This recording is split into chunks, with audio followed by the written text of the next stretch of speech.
ভারত বাংলাদেশ সীমান্তে হত্যা দুঃখজনক। দুদেশই এই হত্যা বন্ধে কাজ করছে বলে জানিয়েছেন পররাষ্ট্রমন্ত্রী হাসান মাহমুদ।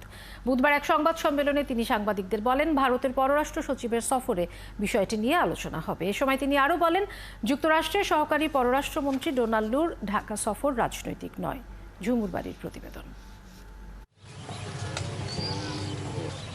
বুধবার সকালে পঞ্চগড়ের তেঁতুলিয়া সীমান্তের বিকাশে কম খরচে ক্যাশ আউটের লিমিট বেড়ে 50,000। প্রিয় এজেন্টও 2টা।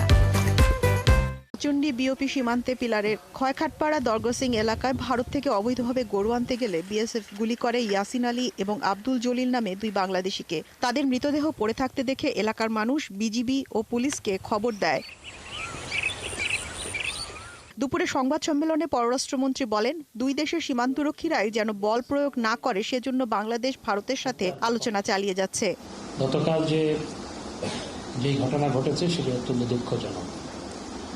আমরা 2 দেশেই এটি যাতে না হয় সেই লক্ষ্য নিয়ে আমরা কাজ করছি এবং সীমান্তে যারা প্রহরী 2 পক্ষেই যারা আছে তারা যাতে কোনো ক্ষেত্রেই এমন বল প্রয়োগ না করে যাতে জীবনহানি ঘটে সেটির জন্য আমরা রেগুলার কনসালটেশনের মধ্যে আছি।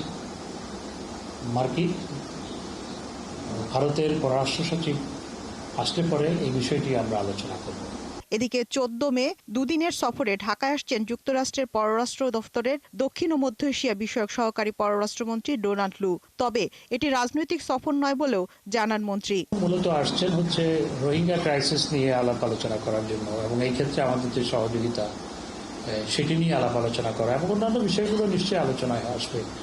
মার্কিন যুক্তরাষ্ট্রের সাথে সম্পর্ক আমাদের বরাবরই চমৎকার এবং মার্কিন যুক্তরাষ্ট্রের মাননীয় প্রেসিডেন্ট জো বাইডেনের চিঠির মাধ্যমে আমাদের সম্পর্ক আরও উন্নীত করার ব্যাপারে আমরা একযোগে কাজ করছি। ইসরায়েল বিরোধী বিক্ষোভ প্রসঙ্গে মন্ত্রী বলেন, বাংলাদেশে শিক্ষক এবং ছাত্র গ্রেফতার করা হলে যুক্তরাষ্ট্র বিবৃতি দিত কিনা তা জানার আগ্রহ আছে ঢাকার। প্রথমেই মাননীয় প্রধানমন্ত্রীর সাথে ঝুমুর বাড়ি, 71, ঢাকা। বিকাশে কম খরচে ক্যাশ আউটের লিমিট বেড়ে 50,000। প্রিয় এজেন্টও 2টা।